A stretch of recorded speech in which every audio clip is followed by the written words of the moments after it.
Guys, welcome to the I Love CVille Show. My name is Jerry Miller. We are live in Charlottesville, across the Commonwealth, the country, and the world on the I Love CVille Network. Today's show is going to be spectacular. Thank you kindly for joining us. Skooma Boutique Dispensary, one of the presenting partners of the I Love CVille Show. Skooma Boutique Dispensary, located next to Rapture on the Charlottesville Downtown Mall. Your dispensary with certificates of analyses for everything in the store. A lot we're going to cover, guys, on the Friday edition of the program. Lee Elberson is in the house. Maybe the only guest we have who tries to influence the content of the show before the show starts. I mean, I'm just trying, I just try to help out in whatever way I can, yeah. And if you haven't noticed, why don't we go to the two-shot and welcome Lee. We're wearing beads right now. Mardi Gras beads. In fact, these beads have pink little ducklings on it. I can't wait to give this strand of beads to my son, and they squeak. Oh, you're gonna hate me for that. Beads straight from Mardi Gras. Yeah. Tell us about your Mardi Gras experience. So I think everyone should experience Mardi Gras. I think the best place to do it is in Lafayette, Louisiana. It is my hometown. I know I'm biased, but it's very family-oriented. Jerry, you and your wife and your son could go on the parade route and not feel threatened. You'd have a good time. You have plenty of space. You catch a ton of beads, eat some good food, and it's all around just a good time. Now, if you're in your 20s and you're a college student, New Orleans Mardi Gras is probably more your speed, because up and down Bourbon Street, they party pretty hard. I went to up and down Bourbon Street in the French Quarter for my brother's bachelor party. I was the best man before he got married, and it was a den of debaucherous, sinful, engaging entertainment. A number of we'll call them gentlemen's quarters all over the French Quarter, and like sirens to a jagged, dangerous coast, these scantily clothed sirens were trying to seduce us into these gentlemen's quarters from the outdoor steps of said quarters. We looked from afar, but did not venture into said quarters. The French Quarter, an experience like I've never had in my entire life. Lee Elberson. All right, now, so I'm just going to tell you, we took my in-laws to New Orleans after Mardi Gras, the best time to go. The debauchery is usually localized to Bourbon Street. The French Quarter is a lot more than just Bourbon Street. It's about 80 blocks from, oh my gosh, am I going to mess this up? Rampart to Decatur, and then Canal to Esplanade. Wow. Okay. And there's so much culture there. There's a lot of Creole culture there. There's art. There's so many great things to do there. And we had an amazing time. We stayed on the corner of Bourbon and Orleans Street, right in the center of the French Quarter. And there's just so much to do there. It's so culture rich. You get some of the best food, I think, in the entire nation in New Orleans. So I recommend everyone go. Don't necessarily go around Mardi Gras if you're bringing your kids. And if you do that, I guarantee you'll have a good time. Scott Aaronworth says, love you too, bro. Virginia Beach Esquire, Neil Williamson. Hello and welcome to the program. Give that show a like and a share. Jazz Fest, you're a huge fan of. Lee Elberson. Yeah, definitely. Yeah, Jazz Fest. Louisiana, I think, has the most number of festivals compared to any other state. That's because we like to have a good time. Like to party, and so Jazz Fest is really big. I think Jazz Fest is around May, as is Festival International in Lafayette about that time. Our homie, Blake Hawthorne, your homie watching the program right now. Blake Hawthorne, hello. He says, howdy from California, gentlemen. He might be rocking his I Love CVille shirt, who knows? Send us a pic of you in the I Love CVille shirt, Blake Hawthorne, and I will do what I can to get some more beats from Lee Elberson. Yes, it may be PG-13 today on the Friday edition of the program. Blake Hawthorne, howdy from California, he types on one of the 15 Facebook pages. My wife is a realtor in California. We live in a town of 60,000 people. She has 2 of the 15 listings in the entire 60,000 person jurisdiction. I'm going to say, Blake, I relayed this live on air to the beaded clad Lee Elberson, enter. I think that what that tells us is that This is a perfect segue for you with some of those graphs. exactly. So I think what this tells, so Jerry and I sort of go back. Jerry is really good about bringing hyper local content to the people of Charlottesville. I love starting with a more global perspective and talking about how Charlottesville is it is insulated in some ways, but what happens in Charlottesville is happening many other places. We heard it from what's the gentleman who comes on Wednesday from Ross Mortgage? Scott Morris. Scott Morris getting some love. He talked about how Charlottesville is not unique in this perspective. So what is happening on a global perspective happens in Charlottesville. So I think this is why these graphs are very useful. All right. So you know what? I very much appreciate you. We'll adjust the motif of the program this one time for Lee Elberson. Give me an inch and I'm going to take a mile. I know. I'm very well aware. The beaded, cladded Lee Elberson. Let's go with the first graph. The show is yours. Judah Whitcower. Let's respond to Lee Elberson. Judah Whitcower is our director. So, Judah, pull up number 1. Yeah. So what I did, I actually watched Quentin this morning, and I've been watching all week, and what I did is I just put together a historical perspective of the last 40 years, and this is of average gas prices in Virginia, median housing price in Virginia, interest rates, GDP, and inflation. And I put two, I think, really precursors that are helping us decide what's happening now. Because what's happening now is everyone's worried that maybe there's a recession, the housing prices are going up too much, and then we're on the brink of not necessarily war, but that we are conflicting with a country that has some production of oil globally. I think Russia produces like 15% of the world's oil. And while that doesn't seem like a lot, I think that's a lot. Speculation will probably drive that much farther. So that's why they're saying gas prices are going to, I mean, some people say it's going to double and it's going to be $6 a gallon. I don't think it's going to be that bad. But what this graph shows us is that, as Quentin and Keith have been talking about on the show, housing prices just go up. They're very, they're almost, they basically what are the best investments that a man can make. Yeah, they're not affected by anything. As you can see, the only time they really went down was the recession in 2007, and they pretty quickly rebounded. It took them a few years. GDP obviously sort of it trails housing prices, and I think that's they're both on sort of an upward curve as expected. As Quentin mentioned this morning, Quentin Beckham, the quarterback. Quentin Beckham mentioned that the inflation is really tied to gas rates. And if you look at those two graphs, they're almost identical in terms of where they peak and valley.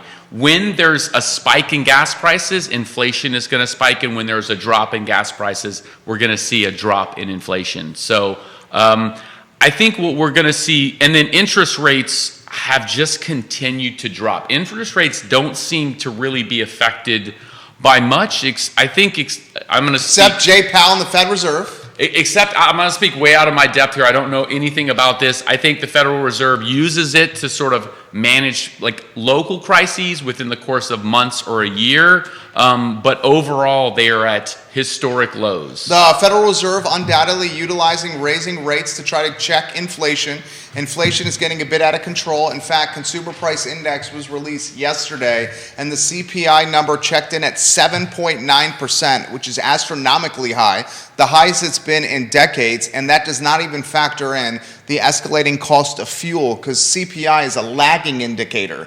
It's indicating a metric from a short term in the past. It's not today's number. So that CPI number that comes out the next time is going to be even higher because the price per gallon of gas at the pump is more than it's ever been. So localize it.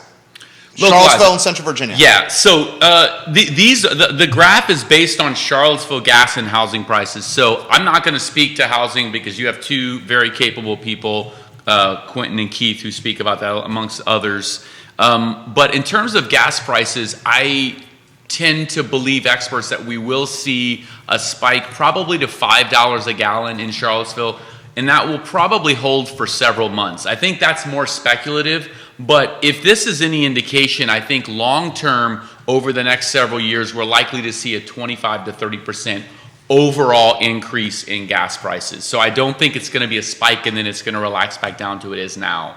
So I'm going to use the word nobody wants to hear. You ready? You know what that word is? Does it start with an R and end with an Eshin? It starts with an R and ends with Eshin. I hate to say it. I will bring it back up. Yeah. Are you nervous, concerned, as a crystal ball prognosticator that utilizes models and metrics, KPI and data, reasonable thinking and thought? Are you at all concerned about a recession? I mean, I'm worried about that, but I'm always the bear. I'm actually more interested in what you're thinking because you're always very bullish. You surprisingly are usually optimistic. I am very optimistic, and I have to be optimistic as an entrepreneur and the owner of 3 businesses. I will say this, there's no time in the 14 years that I've run and managed these businesses that I have been more trepid or nervous about a recession. Goldman Sachs releases essentially a white paper and some analyses today. And in this analysis, Goldman Sachs says we're looking at somewhere now about a 35-40% chance of an R recession. Yeah. 35 to 40%. You can't uptick fuel like we're doing at the same time that inflation is trending at 8%, and it's going to be even higher once these fuel prices start escalating into it. At the same time that a warmongering madman is attacking and invading another country. Yeah. You cannot do all these things or have all these things happen at one time without being concerned about it. Yeah, there's an entire discussion around the motivations of Putin because it doesn't seem to have an end game in terms of actually occupying Ukraine. I mean, let's say he takes the capital, he doesn't have enough resources to hold it given what resistance he's already shown. So what are his other motivations? Are they financial? Is he trying to drive the price of oil up for his own financial gain and maybe gain of other oligarchs? So I think that we're headed for it. And when you were asking on the show earlier this morning about have we ever seen a point in time that has similarities to now, I think the 2 things I pointed at is we're on the brink of war and we're on the brink of a recession, which both of those show extreme changes in the data, and that's usually not going to be good for us. And that compounded with the fact that, again, interest rates seem to be somewhat, they're not influenced by any of the other data. But the Fed has told us that they're going to increase interest rates, right? Multiple times this year. And Quentin mentioned as a prospective home buyer, Alex and I I run these interest rate calculations. He said it this morning, if you're buying a $400,000 house this year at 4%, and then you want to buy that same house next year, you're going to pay $70,000 more in interest over the lifetime of that loan. I mean, I guess it's really how it changes your mortgage value, but in terms of absolutes, that's what I look at is wow, so I'm basically losing $70,000, which is buying power, a good salary for that's much more than the average American makes, right? Yeah. Freddie Jackson giving you some props. Scotty Williams Freddie giving you Jackson. some props. Oh man. 3 states on the feed, 4 states now on the feed watching today's program. All right, so let's cut to Freddie, the chase here. Thanks for tuning in. Freddie, just real quick. Love No Ego Foundation. Yeah, he watches the sunset every single morning. I love it. He watches the sunrise. He watches the sunrise, yeah. Yeah, every single morning. Sunrise, Freddie Jackson. All right, so let me cut to the chase here. You got home prices escalating to clips and levels that have never been seen in American history. That's a fact. We've never seen home prices at this level in American history. Look at the slope of that. Look at the slope of the graph. Do you have the graph? That's what's crazy. Which graph do you want to see? It's back on screen. It's still on number 1. It's not the fact that it's high. It's the fact that it's a slope, right? That's when you're speculating, when you're going to buy in the stock market. It's not like, hey, Google's at 500. It's I don't have any context. It's Google's going to grow by 70% tomorrow. It's oh, what? If the slope is that high, that's crazy. It's the slope of that housing. It's an elevator, not an escalator. That is so dangerous. Yeah, it's an elevator, not an escalator, and that's what makes it so dangerous. We're about to put another graph on screen, and wait for me to call it. It's going to be personal. It's going to be the used car graph, vehicle comparisons, true cost to own graph. Okay? It's going to be the true cost to own graph in a matter of moments. I'm going to outline a scenario for you that is nothing but factual, statistical perspective. Are you ready, Lee Elberson? Yep. Are you ready? Let's do it. You sure? Yep. Okay, here we go. We have Consumer Price Index released yesterday. Basically, we'll call it 8% for the sake of the conversation. It was 7.9% to be exact. CPI, 7.9%. It's going to be higher than next CPI, the next time CPI is released, because this 7.9% did not factor in gas. That's an indication of disposable income being diminished in Americans' pockets, in Charlottesvillians' pockets, okay? We have a used car market that is damn near close to being upside down. I can sell my 2020 Ford Explorer Platinum V6 today for more than when I purchased the Explorer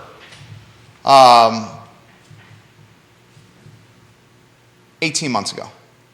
I can sell it more today than what I paid for it. All day, every day. I'll raise you that. The Jeep dealership calls me. I bought that Jeep 5 years ago. They'll pay me exactly what I paid for it 5 years ago. Okay, so he just raised me.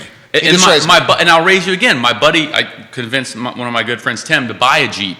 He just bought a brand new Rubicon Jeep, which is the top of the line. We were looking at used car prices.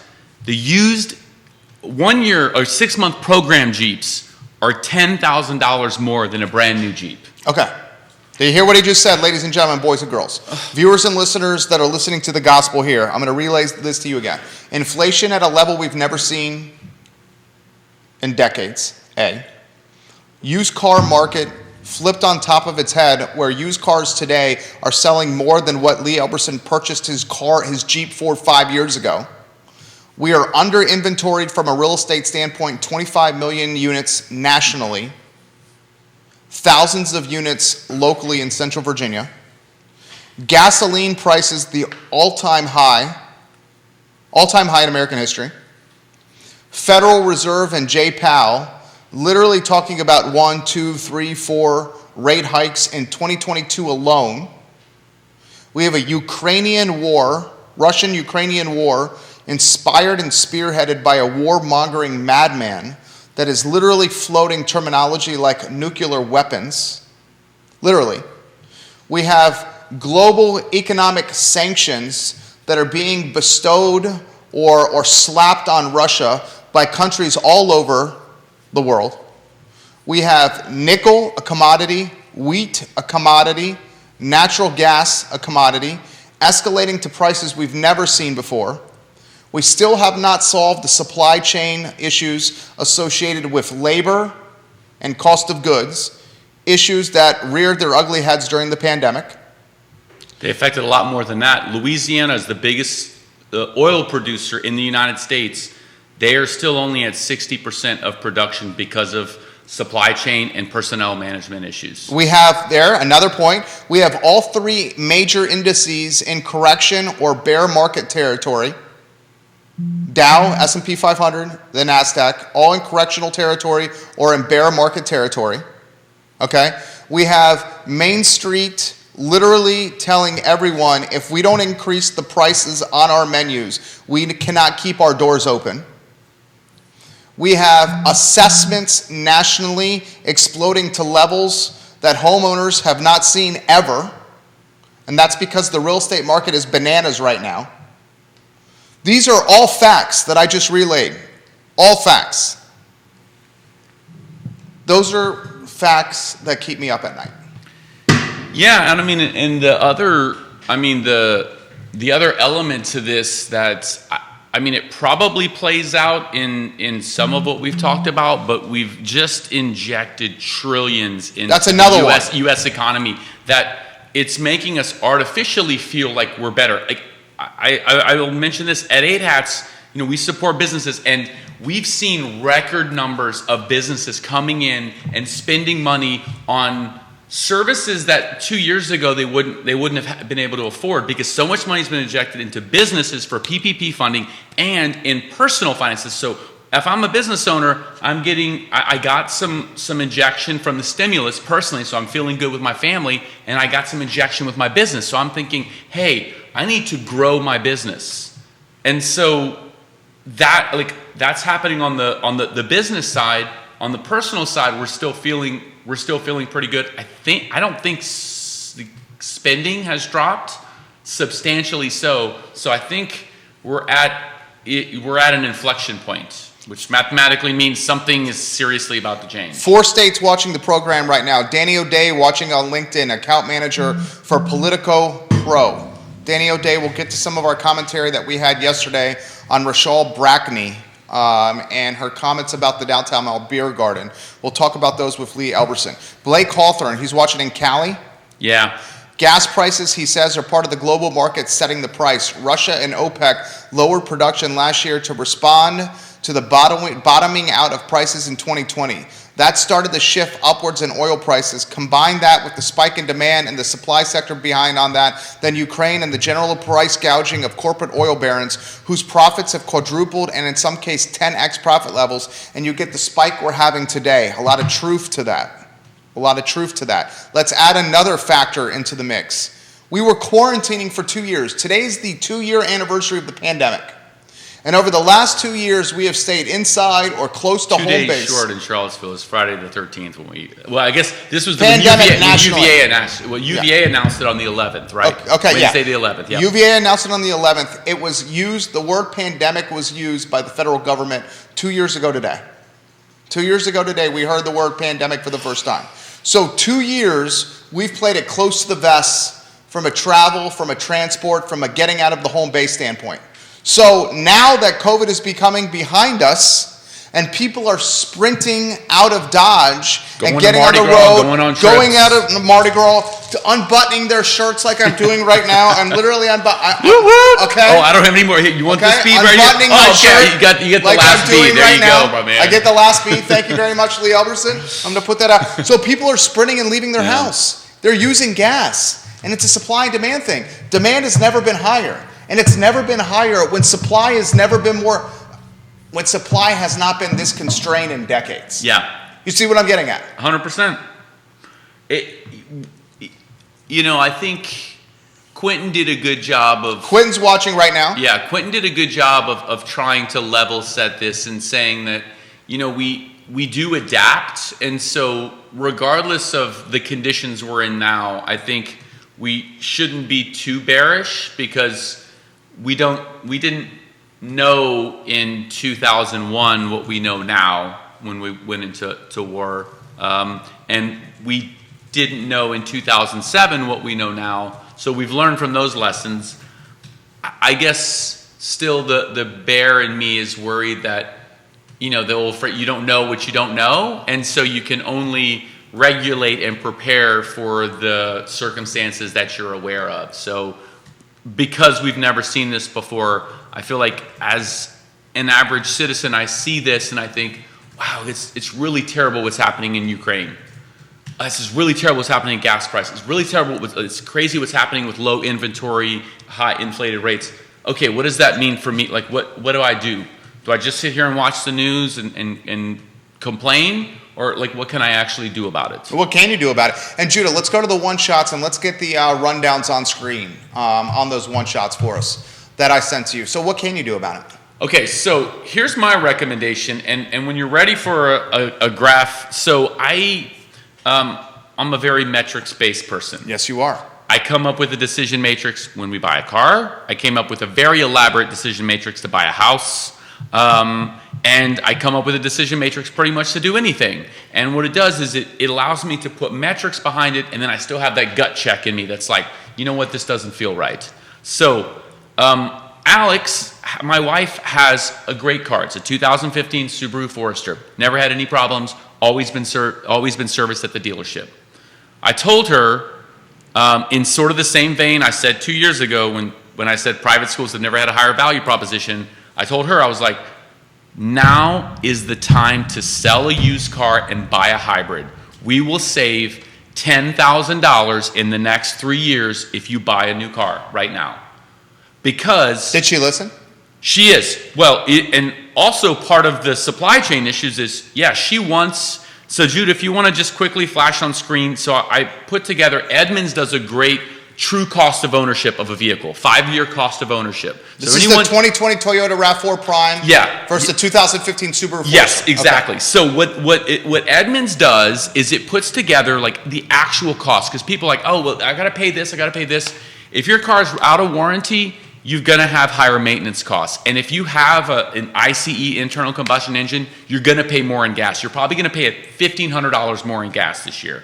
That's me speculating and some adjustments I did on this. And if you buy a hybrid, the Prime is the plug-in hybrid, which I can explain later when we get into the EV segment. But it actually will be $10,000 cheaper over the long run for her to buy a new car and sell her used car, because new cars, essentially the prices are set. As long as reputable dealers won't add those fees. If you go to some dealerships, they add crazy fees. But her car, she can sell within thousands of dollars of what she bought it. Subarus hold their value really well. So if you're interested about your car, go to Edmunds. Judah, I put it in the resources link. We'll put it in the show. They have a true cost of ownership. You put in your car, and it tells you over 5 years what it's going to cost you to maintain and pay for that car. All right, so keep the graph on screen. Look at the screen, look at the screen. Everybody look at the screen right now. LinkedIn, look at the screen. YouTube, look at the screen. Facebook, Twitter, look at the screen. Literally right now. What are we seeing with this graph? Okay, so this breaks down basically the true cost of ownership, which is insurance. That's pretty much going to be static vehicle to vehicle. Maintenance, which is definitely not going to be static. If your vehicle is out of warranty, you have to incur all of those maintenance costs. Whereas if you buy a brand new car, the dealership covers it for 3, 6, 10 years, whatever it is. Repairs, those, again, those are going to be higher if your car is older. Taxes and fees, obviously it's going to be higher the first year you own it. So if you look at that graph, you see buying a brand new car this year, taxes and fees are going to be extremely much higher. One thing Jerry mentioned is they're increasing the personal property taxes. So here in Charlottesville, 25%. You have to be aware of that. My Jeep, I think per year I pay about $700. So that means I'm going to see a hike of, what is that, $200? So you're paying $70. Yeah, it's about $200. $200 extra a year. $175. Yeah. And then you'll see financing costs. You'll see depreciation. Depreciation is really what's going to hit the initial new car, but it's going to affect every car year per year. And then the main thing, when we're comparing with a RAV4 Prime, which is the plug-in hybrid, which means Alex is going to come home, she's going to plug it into the house, and then she's going to drive around on her 50-mile range, and she's not going to pay for gas when she's in town. Main thing it's going to affect is when we're going long distance. That's when we'll have to pay for gas. So that's what's going to primarily affect her fuel costs. I love it. I love the information right there. Lee Elberson dropping knowledge bombs right now on the I Love CVille show. So let's talk about this from a local standpoint, and then we're going to get to some other topics that people are itching about the tax rate increase, Charlottesville City, Buford School reconfiguration. Going to get Lee Elberson's take on that. Personal property taxes are expected to uptick in this location about 25% per person. 25% per vehicle. To the point where Charlottesville Commissioner of Revenue, Todd Divers, said this yesterday in a budget work session. This is the Commissioner of Revenue for Charlottesville, Virginia. And folks, this applies to your jurisdiction as well. Remember, commissioners of revenue have to associate personal property taxes tied to fair market value. Fair market value, essentially Edmunds, Kelley Blue Book, are what you're going to get taxed upon. So because of this chip shortage in all cars or computers, manufacturers are manufacturing less cars. You're seeing less cars on the market. You're seeing more buyers than ever before, or people needing cars more than ever before. 6 months to get that RAV4 Prime. 6 months to purchase a car. 6 months to purchase a car. So because there's such difficulty purchasing cars right now, the prices are going through the roof. And because the prices, if you can talk to our guy over there, and because the prices are going through the roof, guys, commissioners of revenue are warning municipalities that property taxes are going to go up. This is what our commissioner of revenue said in Charlottesville, and then Lee, I'm going to get back to you. I can tell you some of these bills are going to curl people's hair. I'm the one that gets yelled at. We need to prepare the citizenship of what's coming down the pipe. Lee Elberson. So, frame it for me in terms of like your perspective, and then I'll add some commentary on that. This is what I'm concerned about, and this is why I've been utilizing this robust platform to highlight this. We had assessments on real estate, and this is not unique to Charlottesville. This is across the country. They're assessing for higher than they could actually sell for. Is that what I heard on the show this morning? We are at a new construction shortage of 25 million units nationally. What's the American population? 330 million? Something like that, yeah. Okay, so call it 330 million. Yeah. Of those 330 million, what number do we anticipate are children or folks 18 or under? Can you look that up, Judah? 30%? 330 million total Americans. How many of that 330 million are 18 and under people? Judah's looking that up for us right now. Okay? While he gets us that question, the second part of the question, how many of this 330 million are folks at the back end of their life, maybe in nursing homes, hospitals, or extended care facilities? Highest aging population of all time. Highest aging population of all time right now. Okay? So here's what I'm saying. If there's 330 million Americans and X amount are 18 or under, shoot, you could even take that number and extend it to 24. Are you talking about eligible home buyers? Yes. Is that what you're trying to run? You can take it till probably 24 and under. Yeah. 25 and under. 25-year-olds ain't buying, 24-year-olds ain't buying homes that much. So you take it to 24 and under, and then you also add the folks in extended care or nursing home settings. You probably have a number that's probably in the vicinity of 200 million. What's that number you got, Judah? under 18 years, 2020 is... Can you go on a 3-shot and put million. the mic so people can hear what you're saying, please? If you can go to the 3-shot, thank you kindly. That way the folks that are listening in their cars and watching can see your handsome and intelligent face right here. Smartest guy in the studio. Smartest guy. What do you got? Let's see. Here we go. The population under 18 years in 2020 was 73.1 million. Okay. So 330 minus 73. What do you got? It's about 25%. Is that what you're looking at? Yeah. So Oh, you like total? Total number. Yeah, but let's say 250. Okay, say 250. Yeah. And I'm also gonna do back at the net. I've got the numbers if you need them. Okay, keep going. So tell us the population that's 25 and under. Oh, I don't have that detailed. Okay, what do you got there? 18 and under is 73.1. 18 and over is 258.3 million. Okay, so 18 and over, what's that max out at? 18 and over, that category.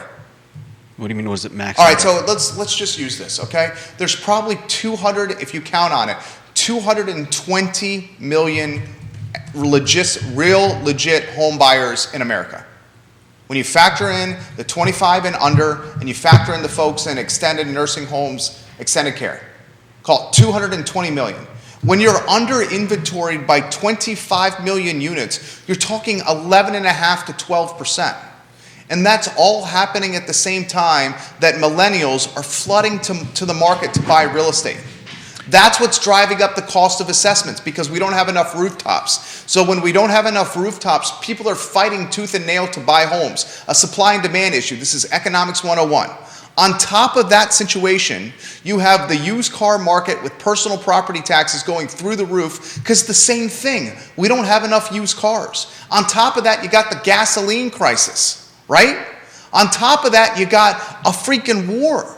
So where I'm getting at with this is when city council and the commissioner of revenue is telling us, geez, people's hair is going to be on fire when they get these bills. This is every jurisdiction in America that's going to deal with this, because the used car market is this bananas. We legitimately are on the cusp of taxing jurisdictions so much that those living on the financial margin will not be able to afford to live in them and will be pushed to the outskirts. I am terrified projects, capital improvement projects, like a $75 million school reconfiguration project for one school, Projects like this will It's gentrify. been in the works for about a decade, right? Been in the works for a decade. Projects like this, and it's not unique to Charlottesville. All municipalities have capital improvement projects. I'm terrified projects like this are going to make communities more wealthy and homogenous than they've ever been before.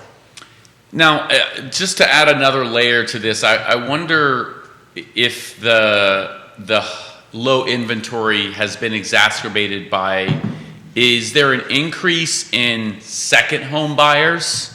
The low inventory has been exacerbated by... Percentage-wise, like are people buying second houses and rental units more than ever before? I think the low inventory has been exacerbated not necessarily by that, but it's been exacerbated by bureaucracy, red tape, and by exclusionary zoning that's been around since times of segregation.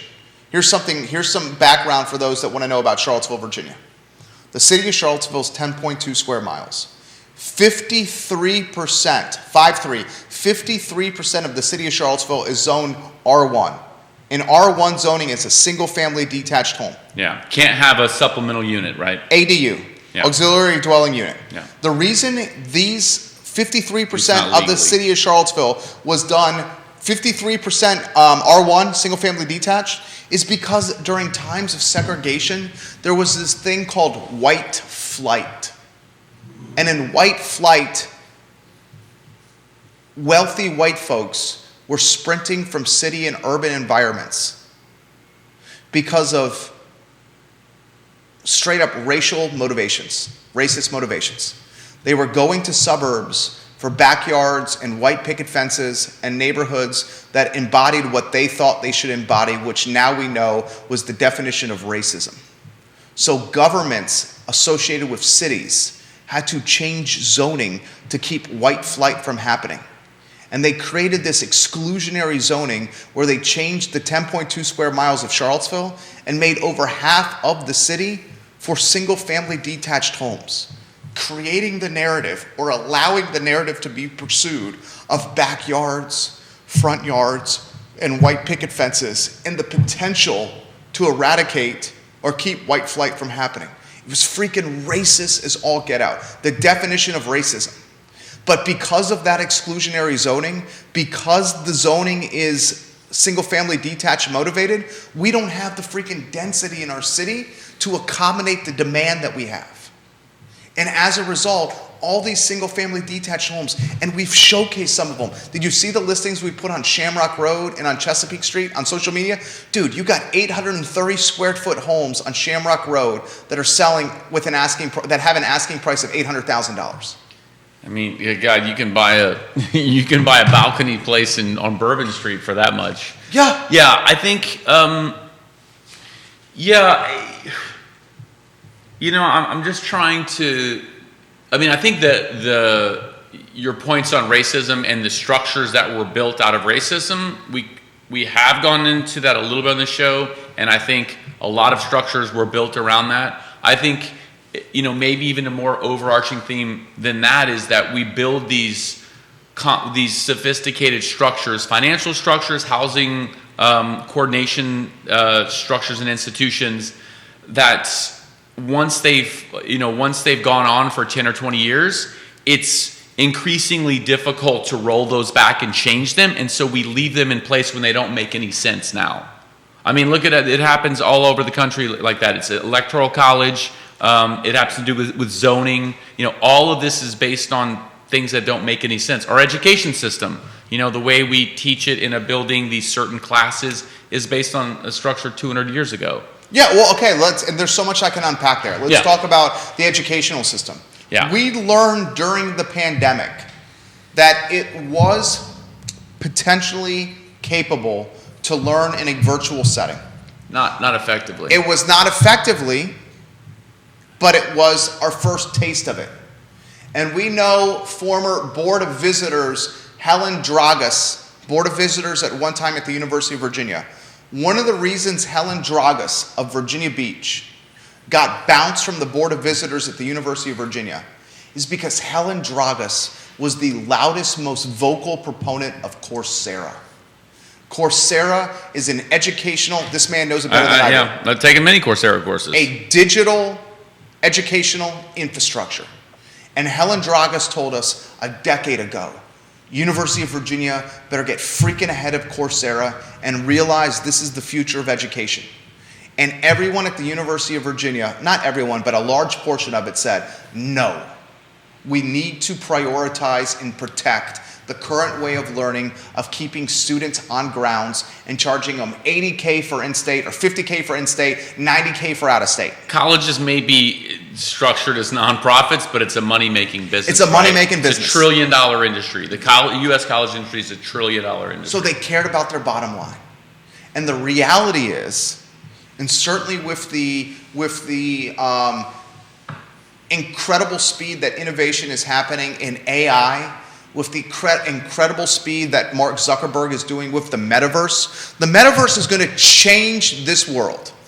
Whether we want to admit it or not, you have one of the 3 most powerful people in the world, one of the richest men in the world, Mark Zuckerberg, who is saying the metaverse will be my lasting legacy and what I'm known for. He's going balls to the wall, all in on Coursera, or on metaverse. So you have this digital infrastructure that is rapidly improving. The future of education is not in a dark, antiquated, poorly ventilated classroom with a teacher that's underpaid in front of a chalkboard teaching 20 kids. And students in Charlottesville and city government in Charlottesville are about to invest or are considering investing. Fortunately, that is cool now. I'm going to get out of your way here. City of Charlottesville is considering investing $75 to $90 million to reconfigure one school when we don't even know 10 years from now how kids are going to learn and whether that's in a classroom or not. And if they make that move, $75 to $90 million of investing in one school, they're going to gentrify the community and not even serve the kids that they're trying to do well by with the reconfiguration. My man's pretty lit up today. It is just backwards thinking. It's the antithesis of entrepreneurship. I don't know if it's backwards thinking. I think it's I think it's doing like what we know. I think trying to change a 200-year-old education system, it's gonna take major players to try to rattle that, and you have to rattle the industry is consisted of not just consumers, it's parents. Remember when we had this discussion a few months ago and I tried to tell you, it's not that parents don't have the right to say how their kid learns best. They're just not qualified to do it because you need an expert to tell you how to do it. Well, experts have told us what good educational pedagogy is. It's just going to take a radical change to the way we do things. And radical changes are very difficult. Right? Okay. Instead of that 90 million, if we said, hey, what we're going to do is we're going to create a variety of community partnerships, and this class of kids is going to be better prepared using project-based learning and peer learning than any other class in the past. Parents would have a tough time with that because they learned in a classical educational environment, and nobody wants their kid to be this pilot program because pilots, the first few years, they don't turn out so well, right? Do you want your child to be the first in a pilot program that's going to be, hey, we think this will work out, this is based on good, but we're going to have to tweak things a little bit. No, make that the next class after me. Gary Vee is a guy that I look up to and admire. Have you heard of Gary Vaynerchuk? I don't think so. Gary Vee. Check him out on YouTube. Gary Vee or Gary Vaynerchuk is his full name. He made this comment. Everyone was so freaking concerned about their kids spending so much time with a phone, on social media, on digital media, to the point where they're limiting their social media and their digital media.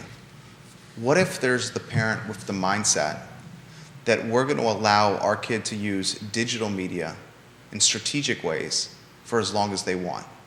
Will that kid become the next app or mobile developer of the stars?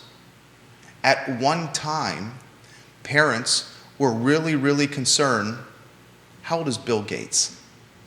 60? 73? Bill Gates. At one time, when Bill Gates and Steve Jobs were coming up, parents had issues with their kids working in their garages on boxes that a flickering green light was on the screen. And they said, dude, go out and play some baseball. Go out and hang out with your friends. Go out and get some baseball cards and put it in the spokes of your bike and drive down Mulberry Street with a red wagon tied to your bicycle, throwing newspapers. And Bill Gates and Steve Jobs and Michael Dell said, no, I'm going to spend my time doing this in the garage. And now look at them.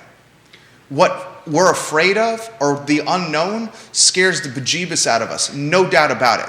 But some parents will embrace the unknown and just have a trust that it will work out and their offspring will benefit from it. Now, to answer your question, would I want my child to be the first in a Coursera kindergarten learning environment? No, I wouldn't. And that speaks to me not having the cojones and confidence to trust the unknown will work out. The devil you know, right? Like, there's a lot of problems with our education system, but our education system produced you and it produced me, and well, with all its flaws, I think it's taking that risk, right? And I think as an aggregate, I can see the benefits, and I truly believe that we need some sort of monumental shift in the way education is done, but I don't have kids, but I can imagine that if I did, I would say, well, I'll put my kids through the normal thing, and then I will supplement it because I know that I can supplement it with what's gonna help them the best. Danny O'Day watching on LinkedIn, account manager, political pro. Let's not forget how this factors into local schooling as well. Schools like St. Anne's Belfield saw dramatic enrollment increases after Charlottesville refused to integrate the city public school system. And he's exactly right. Vanessa Parkhill says you made a point about Airbnb and vacation homes and second homes. She's the queen of Earlysville. The evolution of Airbnb has to have an impact on the housing market. These houses that have been available to permanent owners or renters are now out of the mix as short-term rental options driving revenue. So she agrees with Lee Elberson's point right there. I'm going to add this, okay? I'm going to add this here. I'm squeaking my rubber duck on the beads that Lee Elberson gave me here from Mardi Gras in Louisiana. These are Louisiana authentic beads. Authentic. You are one of the best poker players in Charlottesville and Central Virginia. Do not frame me as that. I know poker, but yeah. At one time, did you pay your bills as a gambler playing poker? Yes, I wouldn't take that as a gambler. I think is mitigated risk, so I would not classify myself as a gambler. Okay. Yeah. Did you? But yes, I did. At one time, you played your bills as a strategic poker player. Yep. And did you do well? Yes. Right? Yep. And the reason you stopped was not because of the poker.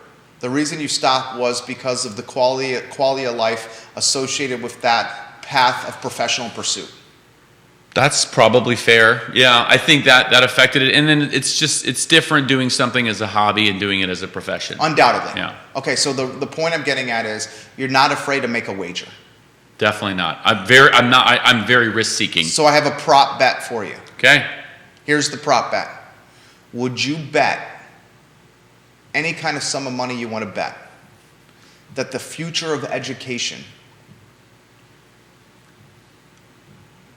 10 years from now, 10 years is not that long a time, 10 years from now, is kids learning in a classroom, in desk, from a teacher who's underpaid in front of a chalkboard with these things we call books?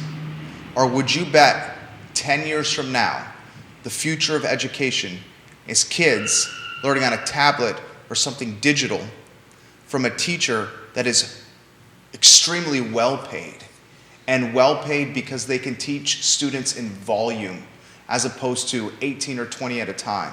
And the only way a teacher or a professor can teach students in mass volume is through digital infrastructures. Let's take one of the most renowned professors at the University of Virginia, Ken Elzinga, professor of economics. Okay. If we make Elzinga a UVA professor that's able to teach to the world through digital infrastructure, his brand goes up. When his brand and profile goes up, he makes more money. So make some comments on your question here. Keep going. When his brand and profile goes up, he makes more money. He's going to be able to innovate even more his curriculum because he's going to put more time into it. More people will be reached by this guy through digital versus a classroom on grounds. One of the ways we can solve the underpaid nature of teachers is by using digital for them to teach more kids.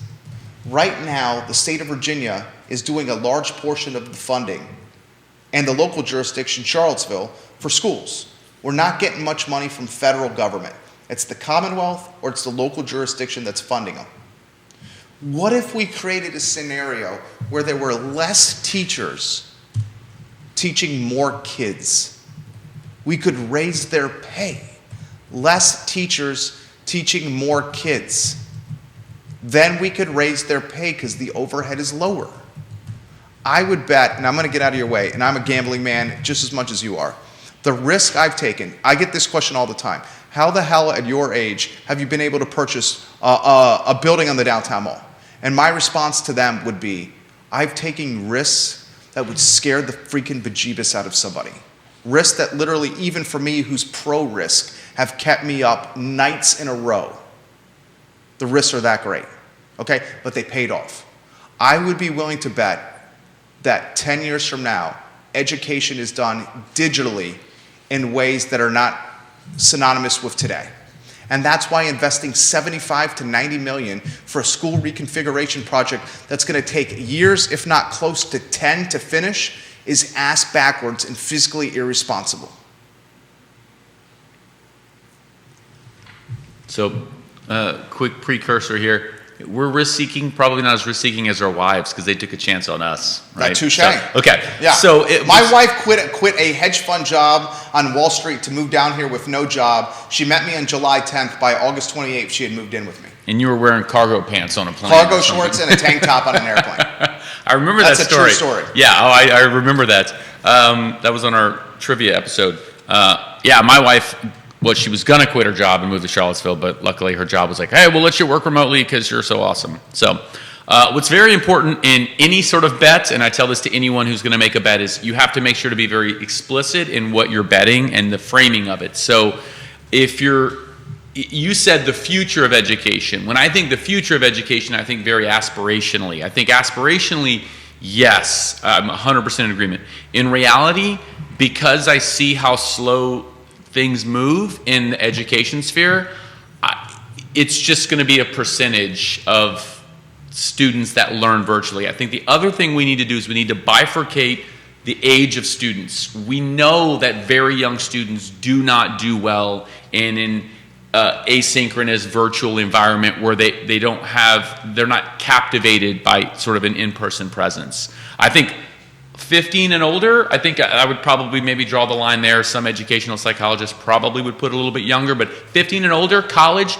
definitely 100%. UVA has already seen many of their asynchronous virtual classes be very successful. It's just about monetization now. So you are a hyper-capitalist, I would argue. I would say I'm a social capitalist. You're a hyper-capitalist. You're the most capitalist person. I think you. I am in your mind, capitalism can trump any other sort of methodology, right? I am a social entrepreneur that prides himself in successfully running multiple businesses in the black, but does it in the way where his footprint in the community is better off than when he first arrived, from a social justice and giving back to the community standpoint.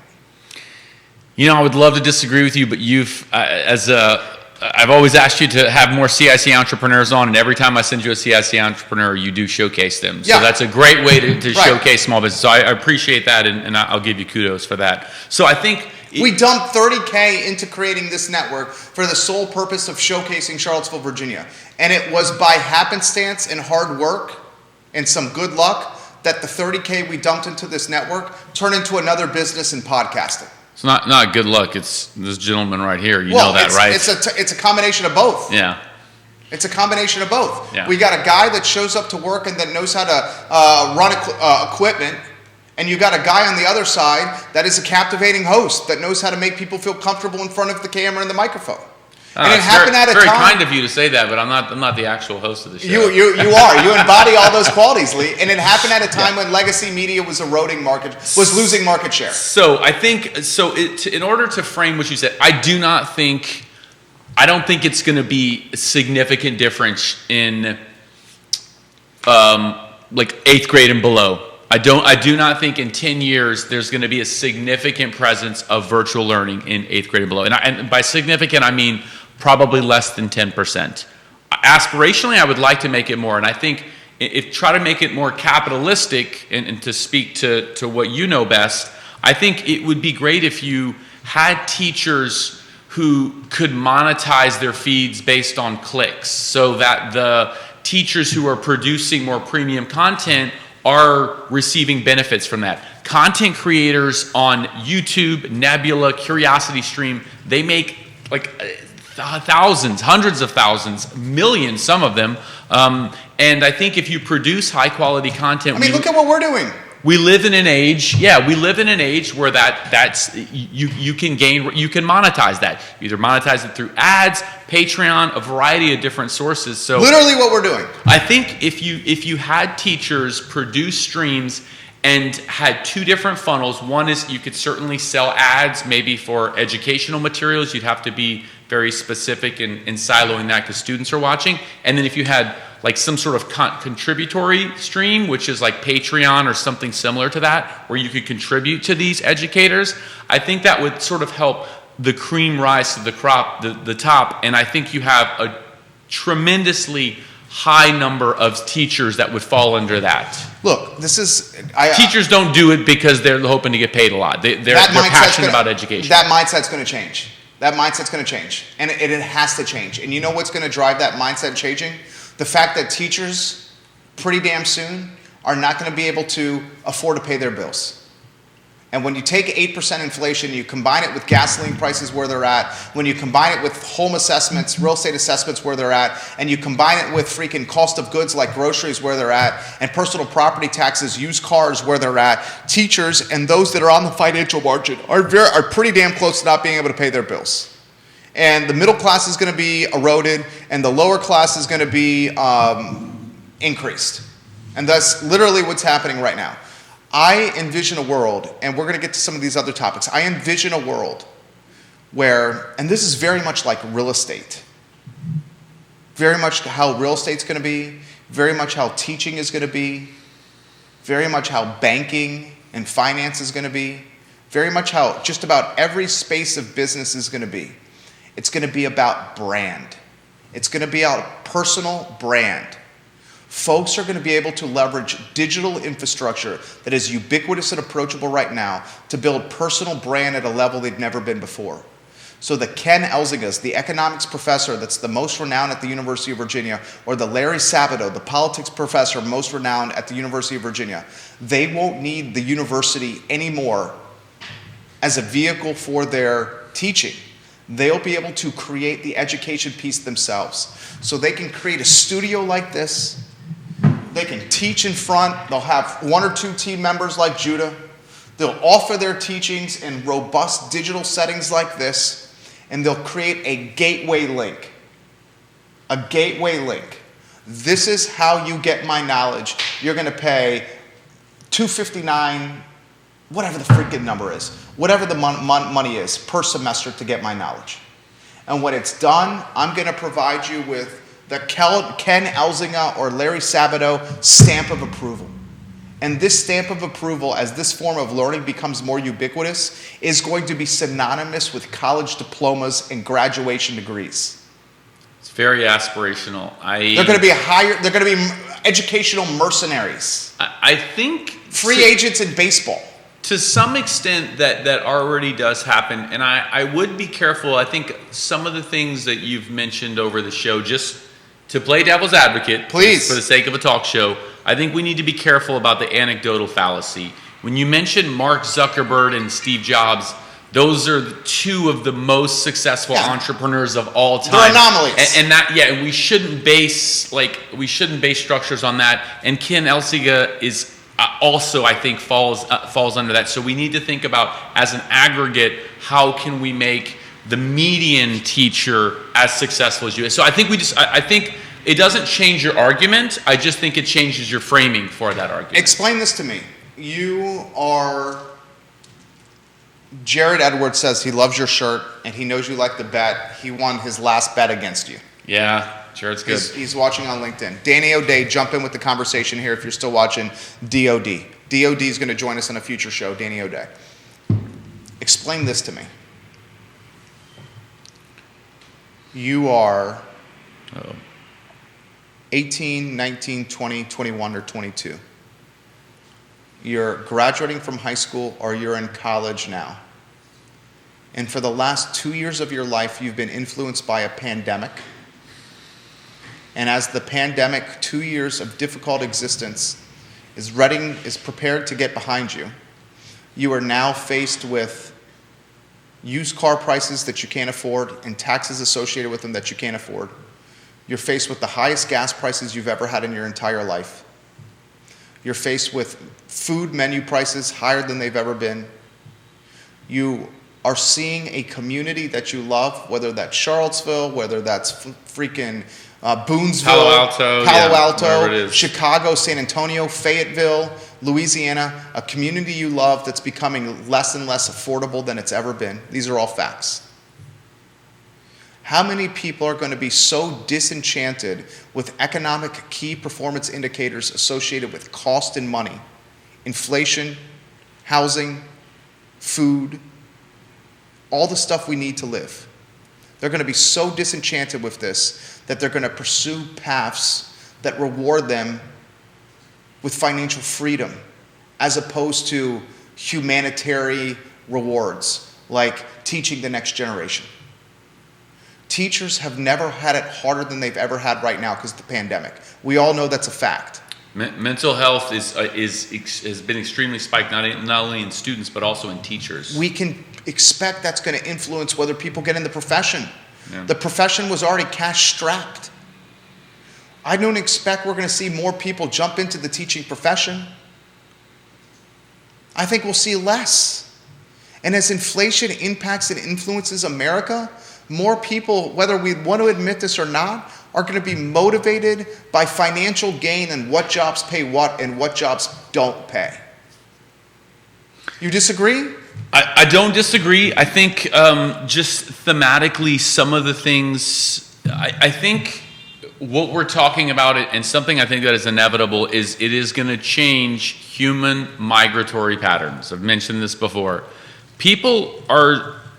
There's no way to stop a metropolitan area from growing and those prices to increase, and then it drives people to the outskirts and the rural areas. I think with the living in the age of remote work, it's just going to provide people more freedom in those choices, because I don't think that there was a way to stop that. I think just in Charlottesville, we're feeling it escalate at a higher rate than we ever have before.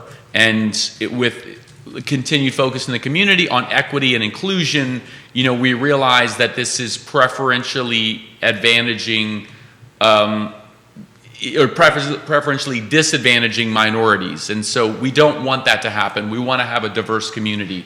I don't think that there's a way to stop it. The prices are just going to keep going. So people are going to have to make the decision: do I want to live in Charlottesville at this price, or do I want to live in a remote or rural area for a different price point? And which lifestyle makes the most sense to me? I think you're going to find a disproportionately higher amount of people going to choose those rural areas if they can work remotely.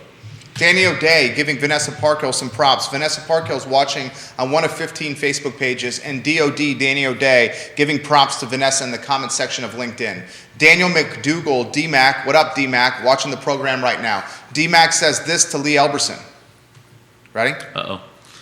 I have not met one of my clients in the past 2 years, yet I do mortgages all over the state of Virginia. Technology has changed our industry for the better. A client of mine applied online on my website and was approved for a $525,000 mortgage while she was walking her dog.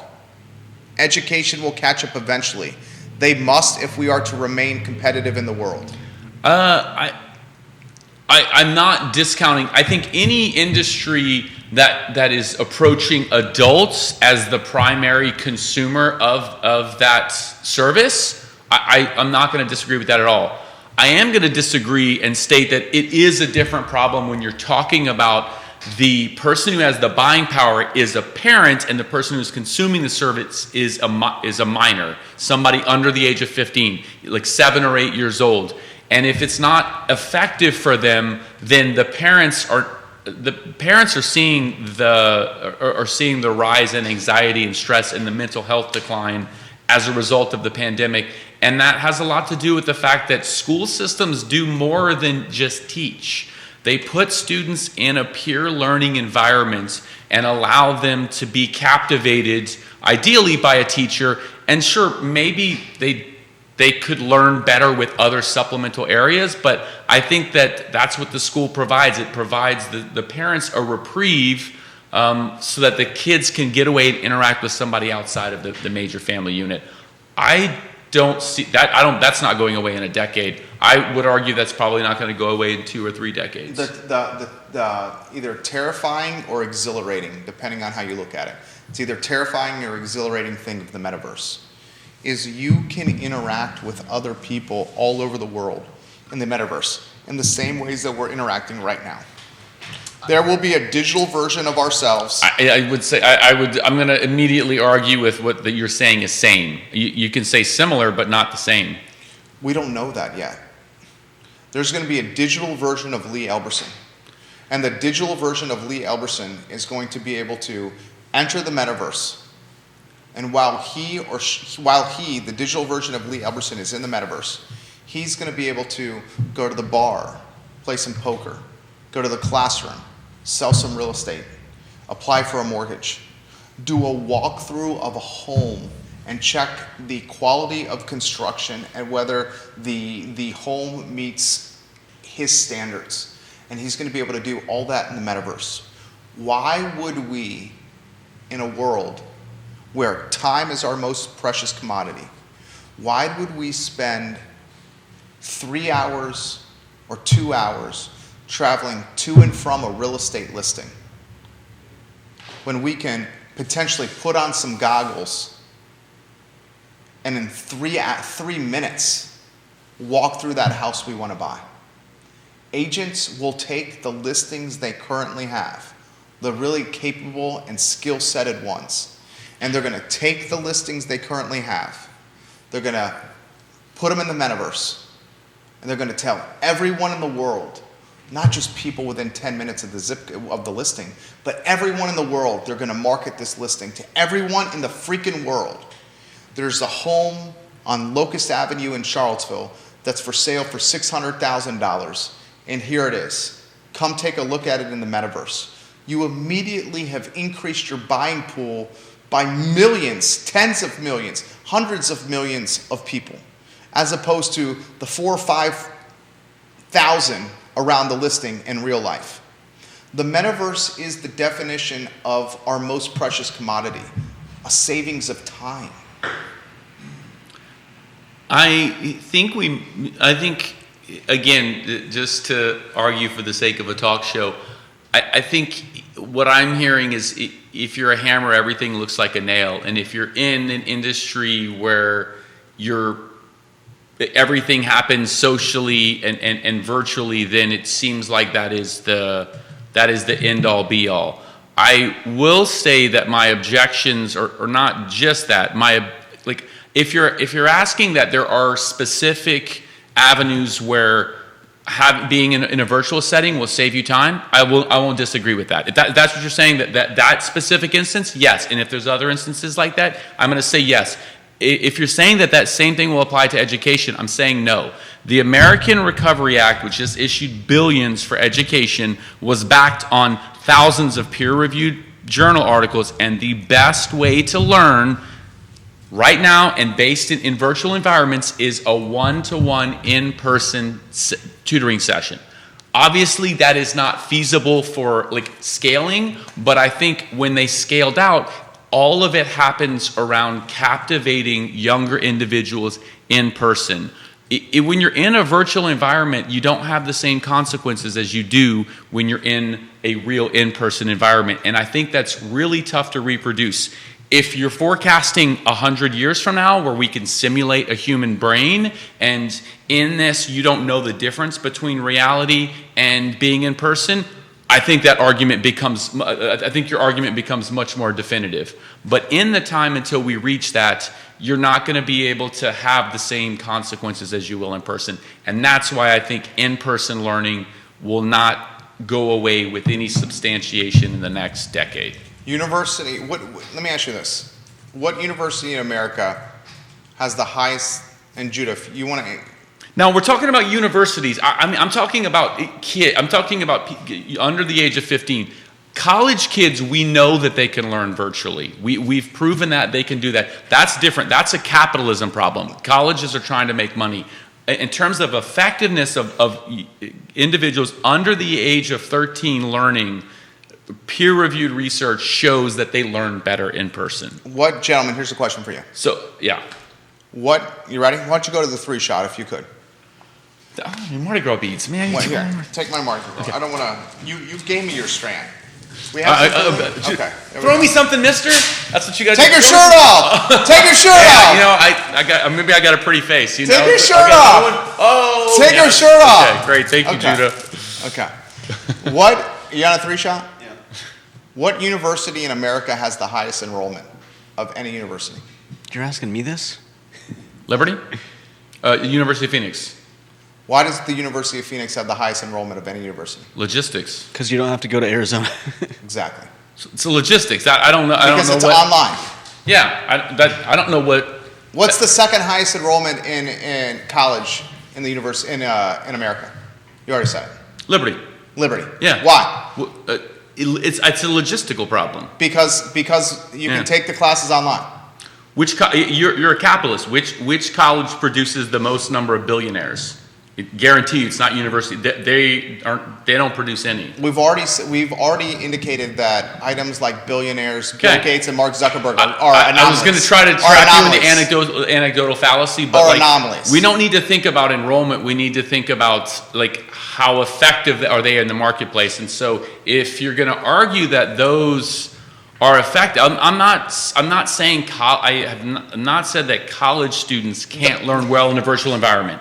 I'm saying that as you try to scale that to younger individuals, the premise of your argument is this: that young kids need in-person human interaction to foster socialization. Yeah, that's the entire premise of your argument. Yeah, and without in-person learning, they won't be socialized correctly, so they won't have the skill set needed for when they become adults. That's the entire premise of your argument. I will preface this. Without some community-centric way to socialize. That went away in the agricultural revolution when we stopped raising kids in tribes and we started having hyper-specific family units. So I think it doesn't have to be in school. There's other ways to do it, but with most families working as much as they do, I don't know how you reproduce that in a community environment. And my response to that will be, technology is going to improve and innovate at such a clip and frequency that the interaction needed for maturation and socialization is going to happen in the metaverse. Children today, and we hate this, my wife and I certainly do, are spending so much time with screens and on digital and social media. So much time, certainly more so in the pandemic, that it has become a concern and or an addiction and or creating levels of depression, anxiety, and suicide that have never been seen before. Those are all facts. Yeah.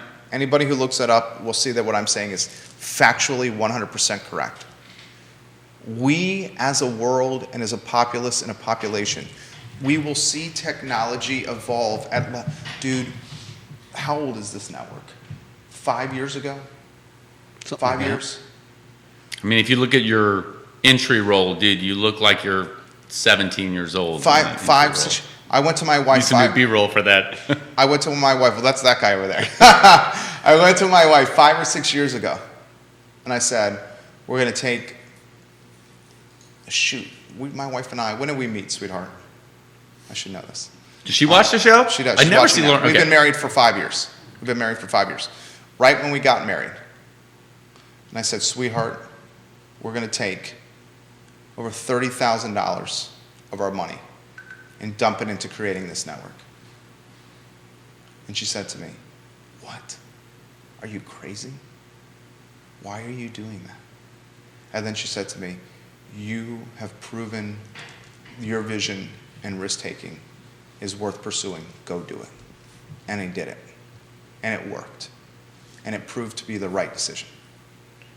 If 5 years ago, some schmuck on Market Street can take 30 G's and create a brand and a network that is as synonymous with Charlottesville as basically the University of Virginia, what is someone that's going to be well-resourced through either private equity funding, a publicly traded company, or the investments of people like, I don't know, Zuckerberg or Gates or Bezos? What are they going to be able to do with technology and innovation? Okay. Look at what we did with 30K. I mean, I think it shows if you have the drive and the desire what can be done with somebody who's motivated. I think what I'm arguing is should it be done? Like maybe it's a pointless argument. Same way they argued, hey, should we use stem cells to reproduce, or should we use CRISPR edits to edit genes? Like the should argument is mainly academic because people are going to do it. So somebody with that much power is going to do it. And I would argue that like if that transition happens in 10 years, the real problem is we won't know the repercussions of that within that 10-year period. We will do it and then learn of the repercussions. Maybe we continue to see a mental health decline, continue to see an increase in teen suicide, and by that point, maybe we reach some sort of epidemic, and then I think we're a pretty adaptive species, and so we can certainly adapt from there. But it's like looking at these graphs in here, and if we said, hey, can we slow the median housing price increase, or can we keep the gas prices level? If we can adapt that now, yes, let's do it. Now, maybe this is the same argument that we say, hey, we shouldn't jump into the metaverse this early. We should give ourselves 20 years to be able to adapt and understand the consequences. But if we're not going to do it, then maybe this argument is academic. At one time, there was a guy that had an idea of creating a car tied to electricity. And that guy was mocked and ridiculed by everyone that said gas was the only way to get around in a car. Now, that guy is celebrated and revered, and his name is Elon Musk. There was also a guy who said we should put hydrogen in blimps, and thousands of people died. Sorry, I mean, just like for every point there is a counterpoint, but this is why you like having me on the show, right? Because we go back and forth like this, right? Daniel McDougall. Lee may be betting that technology cannot create the socialization aspect through AI methods. Imagine creating a virtual classroom where you cannot tell the difference from today's. That's what's going to happen. That is 100% going to happen. Now that's getting into That's what I'm saying. Okay, if you're saying that that's definitely going to happen, that is going to happen. I won't argue with that. I would say that it won't happen within our lifetime. No way, dog. If you're talking about simulating I'm talking about simulating human consciousness. That's the only way I think for it to truly be different. We're talking about simulation argument here, by the way, which I'd love to do an entire show on that. Well, Judah has some takes on these. Go to the 3-shot and tell us when you have some takes on these. Judah Wickower. Love to talk about the simulation argument. It's one of my favorite topics. All right. Meta might be on the rise, but we're not gonna be. If anyone out there has seen Ready Player One, that's not coming in, I think, any of our lifetimes. That would require way too much technology. I don't fully think- fully haptic feedback, so that you can feel everything that is occurring in a virtual realm. That's not coming anytime soon. Or maybe even more than that, in Ready Player 2, the Oni net, where it's directly tied to your like neurotransmitters. That's what I'm saying. Like that's the only place. I hate to say this where to you it's guys not, here, it's not but the very few difference. people watching this program know about Ready Player 1 or Ready Player 2. What? One of the most popular books, Ernest Cline. One of the most popular. If you haven't read it, it's a great read, right? You'll attest to this. Okay. If you love sci-fi, it's a great read. I bet you would lost half the listenership when you used the B word. Have you ever heard of Steven Spielberg? Books. You've heard of him, right? I It's a guarantee movie. you. Steven Spielberg made it into a movie. You so. lost half the people when you said books. So anyway, I think what we're talking about is like when you're trying to reproduce reality, the only way to do that with some significance is that if the individual genuinely doesn't know the difference whether they are in reality or a virtual world. There's a tremendous amount, the guy who wrote the simulation argument is escaping me right now. Bozeman, I think his name is. And he comes up with calculations on the processing power necessary to do that based on the number of neural connections we have. I'm not saying we will never get there. I guarantee you we will not get there in 10 years. I would bet that by the time my 4-year-old son, almost 4-year-old son, is out of school, out of high school, he will have the option of legitimately, and we will consider it seriously, learning remotely than in a classroom. Oh, okay. And my wife and I will say, you know what? Why don't we take 3 or 4 weeks off during the school year? Our son can still learn, and let's go travel somewhere. That'll never happen, Jerry. You don't know how to go on vacation, man. That's going to happen. You wait and see. Lauren might, but you don't. That's going to Now, happen. okay. Now, having the option, I would say yes. I would say wide scale. So basically, you're saying like in the next 15 years. Yeah. Or 10 years, right? I mean, he's You're not saying even 4. Yeah. So in the next 15 years, he'd be. Let's say 10 years, right? Yeah. So he's still in high still school. middle school. Will he have the opportunity? Yes, you have the opportunity right now. Will it be more than 50% of the students doing that? No. That's my prediction, but this is my bailiwick, right? I know a little bit about education. I would be extremely surprised if in the next 15 years, more than 50% of the students. I wish we had Doc Brown's flux capacitor and DeLorean, and we could set the flux capacitor 1.21 gigawatts. 1.21 gigawatts and go to 15 years from now. I wish we could. I really, really, really, really wish we could. You know, you wouldn't be in a classroom. Jared'd be looking at the stock market. You know that. He'd be thinking about, he'd buy that sports almanac. You would be the guy, Jerry, that would do that. 15 years from now, I would be selling virtual Skittles for 35% markup in the virtual cafeteria. You know, we didn't get to the EV segment. Are we going to do that another time? We got to. This is what happens when you come on. This is why you and I make good fodder in talk shows. Yeah. It's because, we have very different opinions. We do it in respectful fashion that's good for viewership and listenership, and it's enjoyable for the two of us and three of us.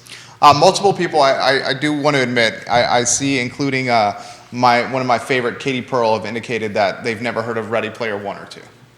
I see the comment done 6 times so far on the feed right here. Is there a 2? Yeah, there's Well, a he 2. said there was a 2. Yeah. Okay. The book is out too. Judah, don't waste your time. It's the B word. It's the B word. It's the B word. All right. Why don't we close on this? Let's close on something either happy or actionable or both. Okay, you don't want to close with any of my local topics? Well, we covered a lot of the local topics. We talked the Commissioner of Revenue raising personal property taxes, and we discussed that from a macro and micro standpoint. We also discussed why raising taxes is going to marginalize the middle class and make the lower class even more populous, which is what real estate assessments and the tax rate increase are. We did not cover this. I'll save this for Monday. Charlottesville City Police Department, 90 of 117 positions are currently filled. That means they have 27 open positions. You're a math whiz. 27 open positions when there's 117 total. What are we talking about there? That's 20%. 22%? something like that. 22%? Say let's ballpark it at 20. Yeah. 20% of the police department's positions are currently vacant. That right there, we can spend an entire show on. Let's spend some time on some happy stuff. I will. New restaurant on the downtown mall, Botanical. I'm going there right after this. Ryan Becklin. You had her on the show last week. Two Fridays ago. Yeah. Ryan Becklin. I don't know if you saw the little Instagram skirmish I got in when I called it the first vegan restaurant in Charlottesville history. Did you see that? Well, no, when you mentioned that, so I actually made that same claim too. It's not the first, but it's the first plant-based. And there's a difference. That's why I asked Ryan to cover it between vegan and plant-based. I called it vegan, and it opened up the Pandora's box of the vegan community, highlighting why that was not the first. Yeah. The vegan community is I might have put that passionate. seed in your head. Yeah. I think very, you did very. Put the seed in my head. They're very, very passionate, the vegan community. Yeah. Which we know. I made that same claim too. So almost rabid. So why don't we close on any topic you want? It is 2:00 here. And what time does she close on a Friday?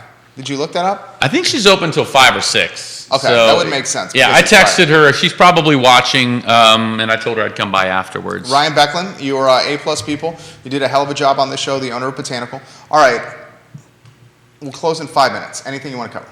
All right, so we're coming out of this. We're coming out of the pandemic, right? Or we've entered in the endemic phase. We're feeling very comfortable. We should be traveling and getting out and doing all the things that we didn't do, right? Okay. I'm planning, you know this, I'm planning my multi-week Jeep trip, September, October. I will not be in Charlottesville. We will be traveling around the country. We're going to start doing some overlanding trips, going out camping. I'm curious about you, Jerry. What are your vacation plans this year? The difference that I have with a lot of people. Jerry doesn't go on vacation. The difference that I have. He talks about going on vacation. He doesn't go on vacation. The difference that I have than a lot of people is what I'm doing right now is a vacation. Spoken like a true workaholic. It's a vacation. I get to, for X amount of hours a day, sit in a set, in a studio that we own, in a building that we own, and talk with awesome people. I sincerely mean this, and my wife can attest to this. I look forward every day to come into here. I've been pumped sincerely and genuinely for 48 hours with the excitement that you were going to be across the table. What? Oh man, you texted me this morning. You texted me this morning at what time? It might have been like 4:30 a.m. I was up really early. It was really early. Yeah. About being super pumped to come on this show. Yeah. And were you super pumped? I was super pumped. And that super pumped feeling, guess what? I feel that every day. It's awesome. Yeah, I crushed Wordle in 3 guesses today. You sent me that as well. You play Wordle, by the way? I don't play much. I don't do that. Okay, I don't know. Maybe the people out there don't know what Wordle is. It's only like the rage, right? Yeah, okay. Judah knows. Judah plays. All right, good. Well, I mean, I think that's fine. But I think trying to get out and enjoy things in our community more, I've been doing that and just not feeling tied to the mask all the time, and just trying to see all of the smaller businesses that I might not have noticed. Jerry, you do a good job of showcasing them. But they're not all in the downtown mall. So how do we find out all the new businesses that are opening? Obviously, CIC has a great, if you go on their website, but where else do we find new businesses that are opening that may have slipped under my radar at CIC and your radar at I Love CVille? Well, I learned from Alex Erpian today, Manana, the CACVB has an events calendar or a business listing. Cool. On the Charlottesville Albemarle Convention and Visitors Bureau website. The Erpies are good people. Erpies are good people. You know what? I think it's extremely challenging. Blake says he and his wife will be in Charlottesville in May to stay with the Elbersons. Hey, I might have to take him by the studio. You're going to have to finally meet Blake. Okay, Blake Hawthorne, we're going to meet you. We're going to meet you. Kevin Yancey, the mayor of Waynesboro, hello and welcome to the program. You have 7 states on the feed as we speak. One thing I didn't get a chance to show a slide of, if you are trying to buy a house, which I know is very difficult now, I'm happy. I'll share in the resources with Judah the decision matrix I made, and It does a good job of helping you lay out the criteria that are important to you. I lay out about 30 different criteria. It's not important to me. It's good enough. Our realtor asked me for a copy of it. Is that the quarterback? We wanted to work with QB, but that guy's just so busy, Okay. So we're with Jim Duncan. Okay, No. okay. We got, have you got that graphic on screen? Yeah, I think it's graphic number 5. Yeah, so basically, you can see there that a decision matrix, basically, you just list criteria that's important to you. This is literally a decision matrix. This man is brilliant. How many criteria are in this matrix? You got that on screen, Judah? Yeah, I think there's about 23 different criteria. And so basically the idea behind a decision matrix is you list the criteria which is important to you, which is for us bedrooms, kitchen size. For us, distance to Whole Foods and distance to downtown is important. I know that sounds weird, but when you're a vegan, Whole Foods is like your air. Are you a vegan? Yes. No, not anymore. I eat eggs now, so when we cook at home, with the exception of eggs, we cook vegan, but when we go out other places, I will eat things that are not vegan. With the exception, I don't eat dairy or meat. Let me ask you this. This decision matrix is so specific. I mean, it is so specific here. He's got HOA, washer, dryer, location, same as primary suite. Supplemental rental unit. Automatically calculates the distance to downtown. That's pretty clutch. He wants a supplementary rental unit in there. Property slope. So basically, what it does It adds it up, and at the top, that final score says, hey, what percentage of our criteria has been met? And most realtors will tell you that you're looking for 3/4 of the things you want, right? Well, especially for the first house. Yeah, so if something meets 75% of that criteria, what it's supposed to do is to say, oh, okay, cool, so this house meets that. But then you always have your gut check. It's like, does this seem right? And if the answer is no, then, I mean, heck with the statistics, heck with the metrics, right? You have your gut to tell you that. But we use this as a way to help us benchmark when we feel like we're ready. So this last house obviously would have met that, but, houses are going, I think that house went for like $75,000 above asking price. Okay, how many homes met this criteria? Well, so you can see this is actually, I blocked out the addresses, but this is actual percentages. So at the top, our house meets, the house that we're renting right now meets 67% of our criteria. The last house we looked at met 75% of our criteria. Again, I'm happy to share it with you, and you can create your own, like the importance, you set that factor yourself, and then you rate it yourself. But again, it just gives you that sort of gut check of saying, hey, just based on what you rated it as, this house is better than this. And it also helps our realtor, because now he looks at this and says, this is what's important to you. And so now when he sends us stuff, he doesn't send us anything that doesn't match this criteria. So no crib has met 100% of the criteria yet? And it's it's impossible. No house will be, because you rate it on a scale of 1 to 5, right? Like, hey, what's the storage? I mean, not everything is going to be a 5, right? What's the noise level? Not everything is going to be a perfect 5. And even the distance to Whole Foods. I mean, unless we buy exactly in between Whole Foods and downtown, which would be, I guess, sort of like Rugby Road area, nothing is going to be 100%. But this tells us, based on where you're living now, this is better than that. And so, again, it's very helpful, and I'm happy to share it with anyone if anyone cares that they want it. I think they would care. Our realtor told us, he's like, a lot of people just go with whatever feels right. So I love it. This guy is A+ people. He's Lee Elberson, of CEO of Clayborne and one of the executives at 8 Hats. 8 Hats. Yep. You need any web hosting? Obviously, come to us. Business support is awesome. And then, of course, education. I'm always happy to talk about it. I tell parents all the time, you have any questions, call me. I'll have a conversation with anybody.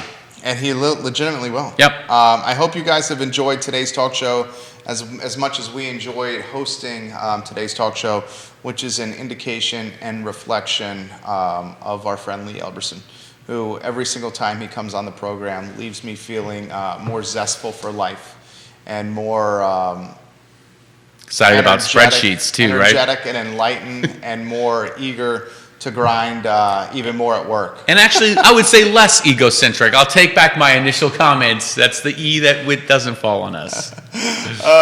Lee, Judah, Jerry, the I Love CVille Show on a Friday. Keep your business local in whatever community you live upon, and support the moms and pops and the businesses and brands that you want to see survive these inflationary periods and times. Thank you kindly for joining us. Take care, everyone. Dude, phenomenal. Did you have fun? Always have.